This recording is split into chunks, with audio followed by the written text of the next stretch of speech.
ჩაბადარებინე ესე ვანიჩკა ჩაბადარებინე იცით რა ამ ადამიანებსაც გაუჩნდებათ იქაც არიან ადამიანები მე ვთვლი რომ გონიერი ადამიანები იქაც არიან და ისინი გაფიქრდებიან რომ ჩვენ შეიძლება ძალიან ცუდი რეალობის წინაშე აღმოჩნდეთ ხვალდაზე ხოდი ზურაბატონო მაყურებელი შემოვიყონა რეკლამის შემდგომ პასუხი გავცე და გავაგზავნოთ საუბარი ისმენთ ახლა შეშტად ზეა ისმენთ მოგესალმებით თქვენ მოგესალმებით ვიესალმებით ფესტულებს ასე გაიგეთ ესენ ზეა ბატონო გამარჯობა მე არ მინდა მაგ ადამიანებს შეურაცხყოფა მაგრამ უბრალოდ კითხვა მაქვს მაგათა რა მაგის ხალმოყარე კაცი ვისაც ოდნავი შეგნება აქვს ნინო ბურჯანაძეს ლიდერად აღიარებს მომავალ საქართველოში თუ გავითვალისწინებთ იმ ამბავს სად იყო ქალბატონი ნინო მაშინ როდესაც სულ ყოველგვარი მიზეზების გარეშე უბრალოდ რა აიღეს და მოკლეს სულ ახალგაზრდა კაცი რომლის სიკვდილსაც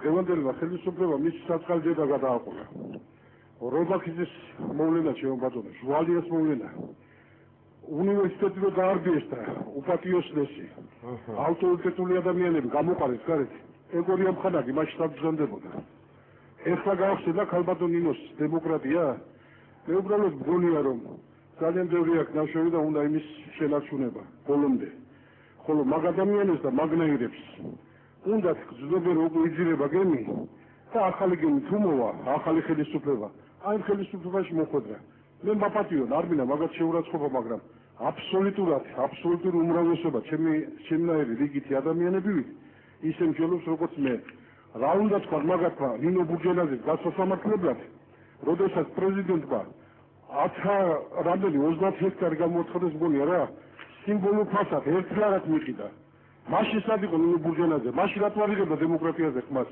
დაავიწყდა დემოკრატია ეხლა გავხსენდა მიპასუხონ ბატონო აი ბატონო რეკლამის შემდგომ ხმალო რეკლამაა ჩვენს ეთერში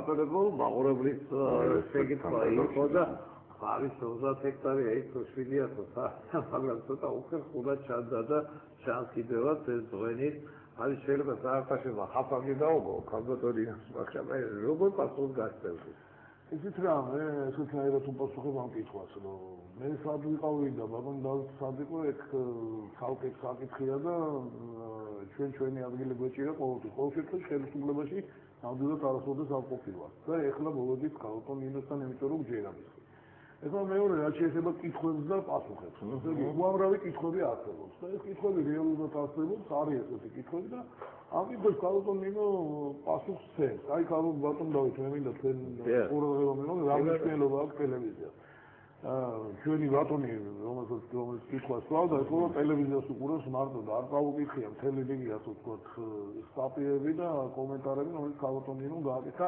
არაერთ გაზეთში რამოდენიმე გაზეთში დაიბიჭდა ჩემი აზრით დამჯერებელი პასუხი გასცა ძალიან ბევრ კითხვებს რომელიც მიზნამე იყო მე თავაზობ ჩვენს კითხვებს რომ ხარი კითხვას არის ბატონი ქალბატონ ნინო და არის სხვა ჩვენს ვებგვერდზე ჩვენთან გამოქვეყნებული ყველა ეს პასუხი რომელიც ქალბატონ ნინოს ჰქონდა მე მაინც საერთოდ ჩვენთან იყო ქალბატონ ნინო და მას ყოველთვის საშუალება ისე როგორც ყველა ცნობად ადამიანს რომ იმ მასობრივ ინფორმაციას საშუალებები ეფექტურად გამოიყენოს. მე საუბრობ რომ ვერ მოვასწარე პასუხის გაცემა ყურადღებულ წყნეზე, მაგრამ კითხვა მასა ბევრი არის. აი არის ერთ-ერთი ძნელია ხოლმე დისტანცირება სულთან ასოცირებული კავშირისგან, თქვენ შემგარად ისწავლება და როდესაც კონსერვატორებიდან დისტანცირება დაიწყო შერჩელმა შეკების მანძილზე პარლამენტში გამოდიოდა და აკრიტიკებდა და მე წავიდა ლიბერალებისაკენ.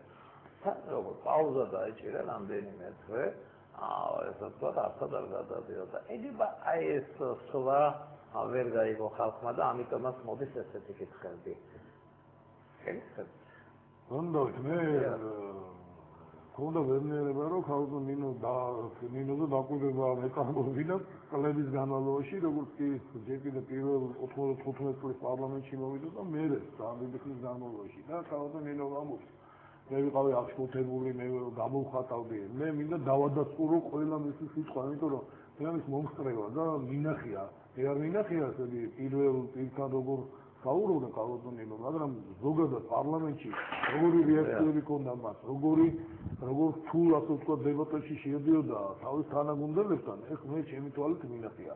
ის რა შეიძლება ეს ძალიან ძნელი წარმოსადგენელი იყოს, მაგრამ ქალბატონინო იცავდა ამ გუნდურობის პრინციპს და სულად გაუგებარი იქნებოდა ქალბატონინო გამოსულიყო და ეთქვა ეს ან ღია ეთერში ან განაცხადებინა. როგორც კი ამას განაცხადებდა, მას მოუწევდა პარლამენტის დატოვება, იმ თანამდებობის დატოვება, რომელიც ეჭირა და კი, დაეტოვა. იმასაც ამბობენ, რომ 7 ნოემბერს უნდა დაეტოვებინა ქალბატონინოს თავის თანამდებობა. მე გაძლევს გარანტიას. პირდაპირ გარანტიას გაძლევს, იმიტომ რომ არსებობს ამის მეთოდები, როგორ შეიძლება გამოიწვიოს. ქალბატონინოს წამოსვლა გამოიწვევდა საშინელ სერიოზულ კონსოლიდაციას და სერიოზულ დაპირისპირებას ორ ძალას შორის. ეს იქნებოდა ნამდვილად სიყვარული ხო და ეს არაფრით არ შეიძლება ქალბატონინოს